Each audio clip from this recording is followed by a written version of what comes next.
የዑለማዎቹን ንግግር ቆርጣችሁ ተልሲቅና ተልፊቅ እያደረጋችሁ በፈለጋችሁበት ለማዞር ማህበረሰቡን የምታሞኙበትና የምትሸውድበትን ቃላቶችን ከነመሳድሩ እያመጣን ወላሂ እናንተ አንዱን ሲቀጥፉ እኛ አስሩን ከመሳድር አምጥተን እናጋልጣችኋለን በኢዝኒላሂ ተዓላ።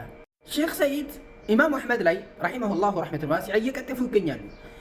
በሪሳላቸው ኡሱለ ሱና ላይ የጠቀሱትን ንግግር ወስደው ቆርጠው እሱንም ያለ ቦታ ኢማም አሕመድ ያላስቀመጡበትን ቦታ ላይ እያስቀመጡ ይገኛሉ። እስቲ አብረን አይተን ከዛ በኋላ እንመለስበት።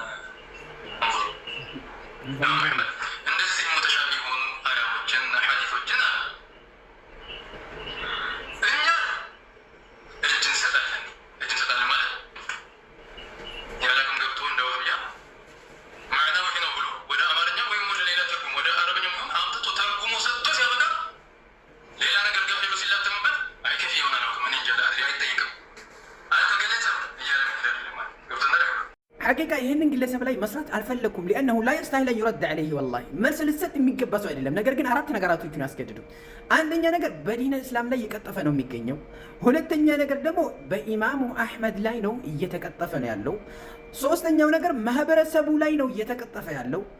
አራተኛው ነገር ደግሞ እኔ ሼክ ነኝ ብሎ ከፍ አድርጎ እዛ ላይ ያስቀምጠው። እሱም ደግሞ የማያወራውን ነገር ራሱ ትርጉሙን የማያውቀው ስለሆነ ራሱን እንዲያውቅ ፈልጌ ነው መልስ መስጠት የፈለኩት። ምክንያቱም ደግሞ ራሱ ያነበበውን ነገር ስላልተረዳ ነው።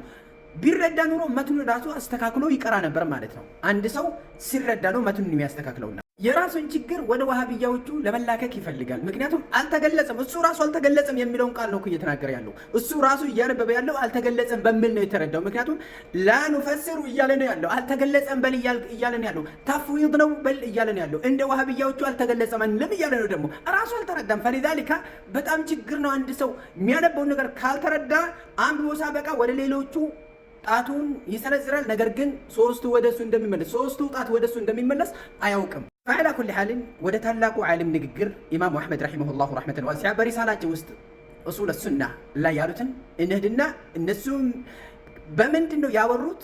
ይህ ግለሰብ እንደወሰደ ነው ወይስ ደግሞ ኢማሙ አሕመድ በሌላ ነው የተረዱት የሚለውን እናየዋለን። ኢማሙ አሕመድ ረሒመሁላሁ ረሕመተን ዋሲዓ እያወሩ ያሉት ስለ አሓዲት ተግሊዝ ወይም ደግሞ ስለ ተላላቅ ከባባድ ወንጀሎች የሚያወሩትን አሓዲቶችን እያወራን ያለው ፊ ባቢል አስማ ወሲፋት እያወሩ አይደለም። በል ኢማሙ አሕመድ ረሒመሁላሁ ረሕመተን ዋሲዓ እያወሩ ያሉት ፊ ባቢል ከባኢር የመጡ አሓዲሶችን እንዴት መረዳት እንዳለባቸው ነው የተናገሩት። ነገሩ ግለሰቡ ቆርጦ እንደወሰደው አይደለም። ቢቆርጥም ራሱ ግን እሱ ትርጉሙን አልተረዳምና ነገሩ ከ62ኛ መስአላ ነው የሚጀምረው የኢማሙ አሕመድ ንግግር ማለት ነው። وهذه الأحاديث التي جاءت ثلاث من كنا فيه فهو منافق هذا على التغليظ نرويها كما جاءت ولا نفسرها. وقوله لا ترجعوا بعدي كفارا ضلالا يضرب بعضكم رقاب بعض قالوا ومثل إذا التقى المسلمان بسيفيهما فالقاتل والمقتول في النار اندزهم ومثل سباب المسلم فسوق وقتاله كفر يملوا اندزهم ومثل من قال لأخيه يا كافر فقد باء بها أحدهما يملوا እነዚህ አሐዲሶችና ይህንን የመሳሰሉ ስለ ከባባድ ወንጀሎች የሚያወሩ አሐዲሶች እንደ ጥቅል ስለዚህ አሐዲሶች ነው ኢማሙ አሕመድ ረሒመሁላሁ ረሕመተን ዋሲዓ እያወሩ ያሉት። መጨረሻ ላይ ምን ይላሉ? ይህ ግለሰብም ቆርጦ ለመውሰድ የፈለገው ከዚህ በታች የሚመጣው ነው። ኢማሙ አሕመድ ረሒመሁላህ ረሕመተን ዋሲዓ ስለ ከባኢረ ዙኑብ እያወሩት ነው ያሉት። ይህ ግለሰብ ደግሞ ይህንን የኢማሙ አሕመድን ንግግር ቆርጦ ፊ ባቢል አስማኢ ወሲፋት የሚያወሩ አናቅስቶችና አሐዲሶችን ከሙተሻብህ ብሏል ኢማሙ አሕመድ ብሎ ተልቂፍና ኢማሙ አሕመድ ላይ ለመለጠፍ ለመሞከር ነው ማለት ነው። እራሱንም ሸውዶ ማህበረሰቡንም ለመሸወድ እየፈለገ ነው። ይሄ ደግሞ እንደዚህ አይነቱ ቀጣፊ ነው የሚባለው። ቅጥፈቱን ደግሞ እናጋልጣለን። ونحو هذه الأحاديث مما قد صح وحفظ فإنا نسلم له وإن لم نعلم تفسيره ولا نتكلم فيه ولا نجادل فيه ولا نفسر ወላ ኑፈሲሩ ሃዚሂል አሓዲስ ኢላ ቢሚስሊ ማ ጃአት ወላ ነሩዱሃ ኢላ ቢአሐቀ ሚንሃ በማለት ይጨርሳሉ ኢማሙ አሕመድ። እንዳያችሁት ኢማሙ አሕመድ ረሒመሁላሁ ረሕመተን ዋሲዓ እያወሩ ያሉት ስለ ከባኢረ ዙኑብ የሚያወሩ አሓዲሶችን ነው እንጂ ስለ ሐዲስ ሲፋት ወይም ደግሞ ስለ አያት ሲፋትን አይደለም በፍጹም።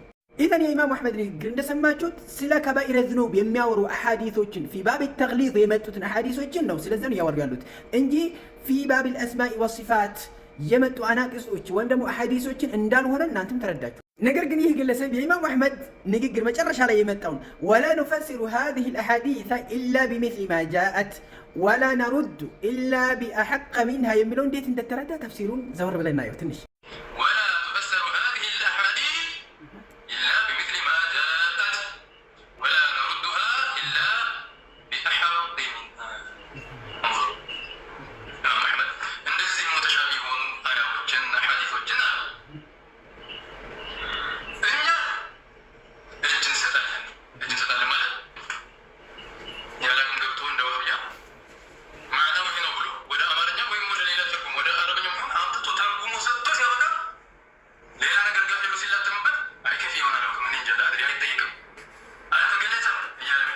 የሚያሳዝነኝ ነገር እዚህ ቦታ ላይ የተናገረ ያለው በጭራሽ አልተረዳም፣ ከመቶ አንድ አልተረዳም። ምክንያቱም በተፍዊድ አምናለሁ እያለ እንደ ዋህብያ አልተገለጸም ይላሉ እያለ ነገር ግን ደግሞ እሱ ወደ ተፍዊድ ወላ ኑፈሲሩ የሚለውን በተፍዊድ ነው እየተረዳ ያለው ማለት ነው። ነገሩ ግን ተፍሲሩ እንደዛ አይደለም።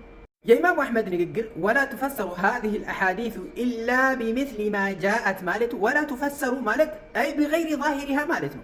ምክንያቱም ቀጥሎ የሚመጣው ኢላ ቢሚስሊ ማ ጃአት እሷ ይዛ በመጣችው ነገር ቢሆን እንጂ አይ ዐላ ዛሂሪሃ ቢሆን እንጂ አትፈሰርም፣ በሌላ ትርጉም ተእዊል አታደርግም እያሉ ነው ያሉት። ምክንያቱም ይህንን የሚያጠናክረው በሌላ ሪዋያ የመጣው የዓብዶስ ሪዋያ ኑእሚኑ ዐላ ዛሂሪሃ የሚለው ሪዋያ ስላለ ማለት ነው። ወላ ነሩዱሃ ማለት እነዚህ አሓዲሶችን አንመልስም ኢላ ቢሐቀ ሚንሃ ማለት ደግሞ ከዚህ የበለጠ ሰሒህ ሆኖ የመጣው አሓዲስ ተቃርኖ የመጣውን ካየን በስተቀር አንድ ሐዲስ መጥቶ በተቃራኒው ደግሞ ሰሒህ ሆኖ የበለጠ ጠንካራ ሆኖ ከመጣ ይሄኛውን ጥለን የበለጠ ጠንካራውን እንወስዳለን። አሐቁ ሚንሃ ማለት ይህ ነው።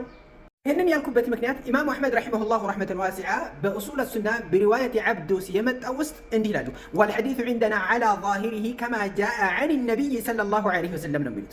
ሐዲስ እኛ ጋር ዛሂሩ ትርጉም ወስደን እናምንበታለን ነው የሚሉት።